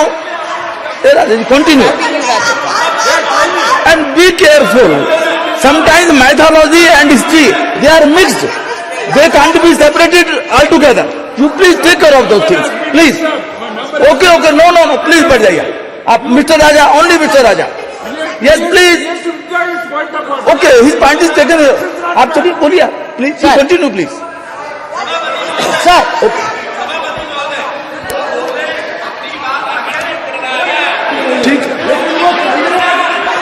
ठीक है बैठिए. बोलिए. सर. जी. बोलिए. Sir. We should be careful. Sir. I am repeating the words. Sometimes mythology Sir, and amongst history the- they are mixed. Yes, sir. Sir, I am not doing. Sir, I am not. In our nation, in our country, no. It is a tradition to tell the history through mythology. It is also a tradition. Sir. Please now. Sir, without any reservation. We are very senior, sir. Sir, without any reservation, cutting across the political parties, we are ready to shower encomium upon this government, the Prime Minister, no doubt. But am I not entitled to say the other side also? Sir, Chandrayaan went successfully to the moon. We are celebrating, no doubt. We are entitled. The world should know that where India is going as a superpower of 4th place. After USA, after Russia, after China, no doubt. I am also Indian. I am having my own pride towards the country, towards the Prime Minister, towards the ministers. But, sir, my heart is, my heart is bleeding. Sir, my heart is bleeding. One side, Prime Minister was jubilant for Chandrayaan 3. Other side, Prime Minister was very proud to launch Vishwakarma scheme. For what purpose? At the age of 18, boys, you want to launch a scheme to enslave a barber as barber ever. To enslave a shoemaker as a shoemaker ever. To enslave a goldsmith as a goldsmith ever. No. To enslave a carpenter as a carpenter ever. No. Please. आप बैठिए ना. बालू साहब, please come to the Chandrayaan only. Vishwakarma Yojana, here is not to be discussed now. Please. You repel it. No. You repel it. There could be different interpretation. Mr. Raja, there could be different interpretation also. Please don't go into those details. Please. This is the minute problem for our. Sir. No. Sir, when I am seeing. Sir, the advertisement came. The advertisement came in the newspaper. You see the photograph. A man is chewing the shoe. And another man is proving the gold. Is there scientific... No, Mr. Raja, please. Sir. No. It doesn't mean like that. No, please. Sir. It doesn't mean like that. To help some barber. To help some... No. Austin will... Okay. Sir. Ji. Sir. नहीं अब बैठिए.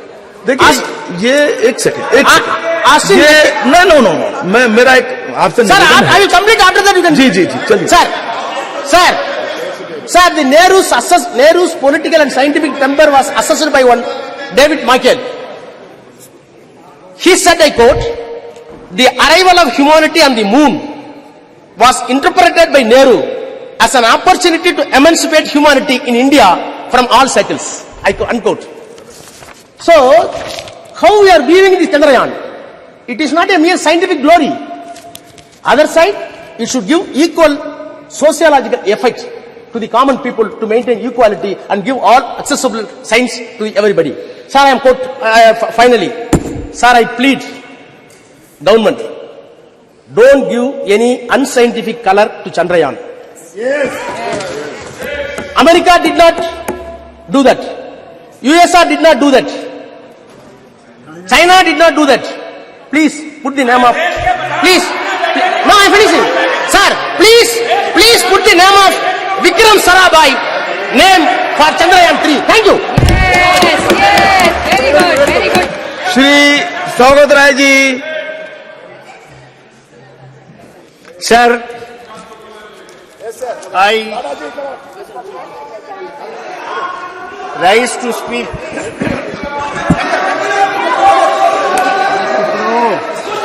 on the.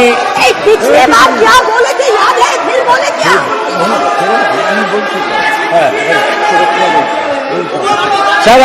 Sir, I rise to speak on the success of the Chandrayaan. I congratulate S. Somnath and all the scientists of ISRO.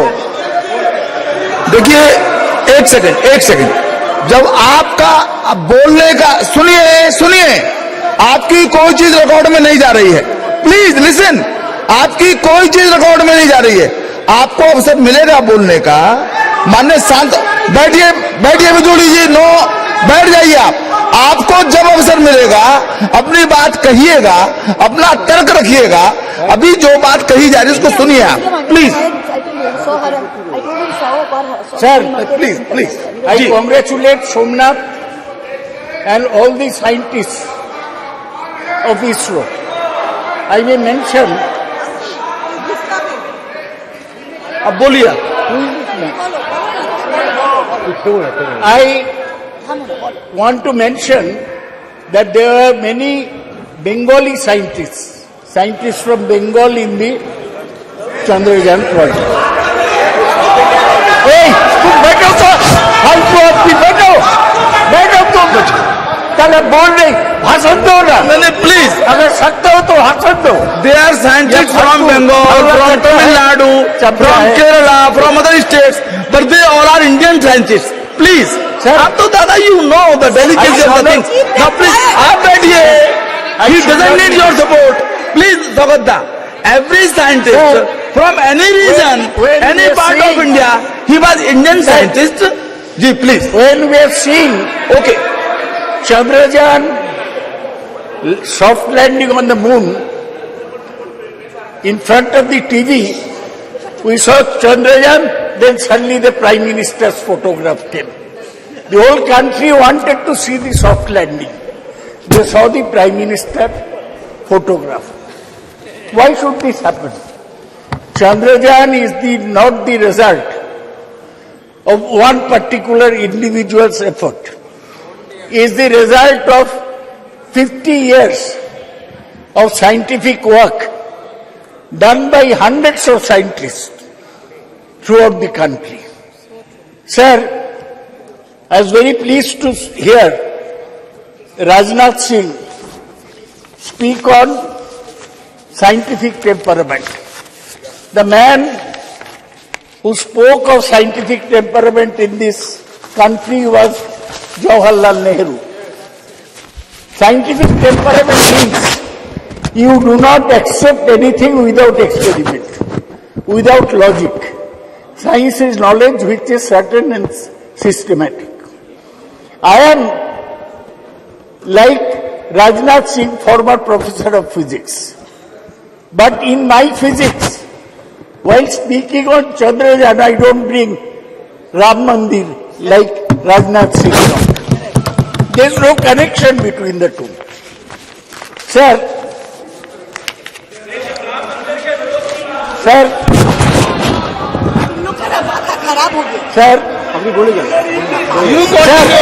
I want to say, I am not thinking. Sir, I want to say, when somebody in top position says that Ganesh had plastic surgery in the ancient days, I do not accept this.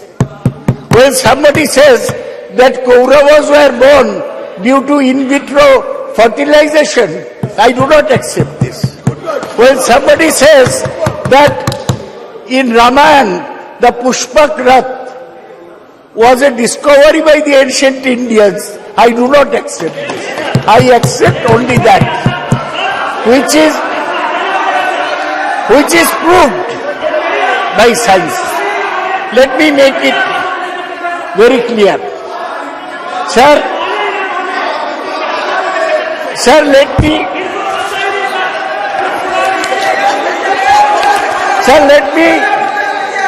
give a background. Sir, the background is this. In 1957, the Soviets sent the Sputnik to the space. In 1961, Yuri Gagarin became the first person in space. In 1963, Valentina Tereshkova became the first woman in space. It was at this time that Jawaharlal Nehru felt that we must go into space science. In 62, he set up the INCOSPAR, Indian National Committee for Space Research, headed by Dr. Vikram Sarabhai, a cosmic ray physicist. Nehru died in 64. In 69, when